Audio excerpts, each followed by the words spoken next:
Magandang araw sa inyo lahat. I support and affirm the initiative of Honest Opportunities for Philippine Entrepreneurs or Project Hope to advance business development and provide livelihood opportunities for more Filipinos. I thank and salute Project Hope for your transformative social agenda, empowering our people to have their own livelihoods and giving them the means to uplift not only their families, but also their communities. The essence of Project Hope lies in its name, helping our people excel, and today, we have taken a significant step towards making that happen. Sa lahat na nakikilaw sa paglungsad ng Project Hope, karangalan ko maging bahagi ng inyong programa. Project Hope officials, thank you for giving hope to underprivileged Filipinos. And thank you for being our partner for change. Hindi po natin magagawa ito mag-isa kung hindi po tulong ng mga private sector. At gusto ko po magpasalamat po sa ating Hope Foundation. I believe that Project Hope can significantly bridge the digital gaps and help our local entrepreneurs. Project Hope is here to help you with the proper guidance, support, and tools that you need. Dahil dyan sa tingin ko, they deserve a warm round of applause. Sa pagkakaroon natin ang Hope Foundation. Partnership po nila sa Hope, Honest Opportunities for Philippine Entrepreneurs. Sa panguna po ni Dr. Philip Bautista, panapamang natin. From the bottom of my heart, in behalf of the city officials of Toledo, daghang salamat sa inyong pagtanaw sa taga Toledo. So nagpapasalamat kami sa ating panauhin na nagkaroon sila ng pagkakataon. Maraming salamat po. Ang kagandahan rin po nito, di nyo naman po kailangan na pumasok ng 8 to 5. Tayo ay nagpapasalamat sa Project Hope. Project Hope, palakpakan naman po natin sa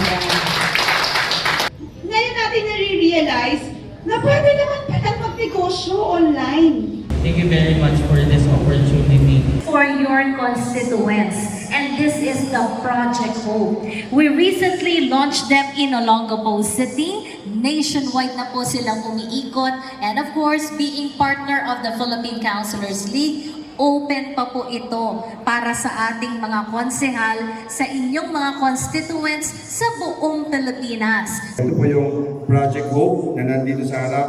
Palakpakan naman po natin si Sir Philip na nandito. I hope po, pag nakapasal po ang Project Hope po sa inyong lugar, maintindihan ko na itong project po na ito is really by helping po yung ating mga constituent po to provide livelihood. Yung maibibigay po kami sa inyo na medyo permanente. At yan po, dyan po pumasok ang project ko. So thank you so much. Thank you so much, sir. Pag sa tanan. Bilang maging partner ng Project Hope, para magbigay ng pulubigan ng mga kabuhayan. Napakaganda po nitong proyekto na to dahil ito po ay magbibigay sa ating pong lahat ng oportunidad para po magkaroon ng maliit na negosyo. Sa Project Hope po, sa maraming pasasalamat. Effort po siya ng Project Hope na mabigyan po kayo ng source of livelihood.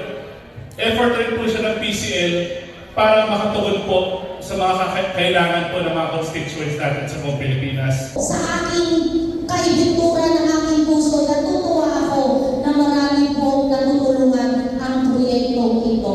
Sila po ay nagbibigay ng oportunidad sa pagnenegosyo ng libre, ng legit at long term.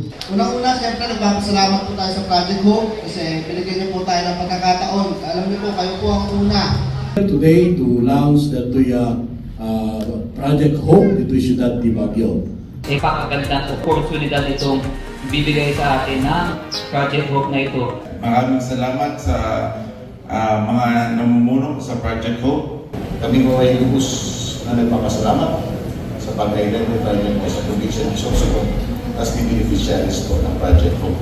So babatiin po natin at pasalamatan, palakpakan po natin ang ating po mga partner from Project Hope. So pag sinabing Hope, puno-puno po tayo ng pag-asa. Ang inyong progreso sa pagkabuhi, ara sa inyo nakadepende upod sa partnership natin sa Project Hope Foundation Incorporated. Of course, ang pasasalamat sa programa ng Project Hope. Kami, kataga Moises Padilla, nagpapasalamat gid nga nag-abot ka mo diri sa akong. Kumingon lang ho sa may pagpasabot. Paglaong salamat kay ma'am ug sir sa paglaong inyong gihatag diri namo no.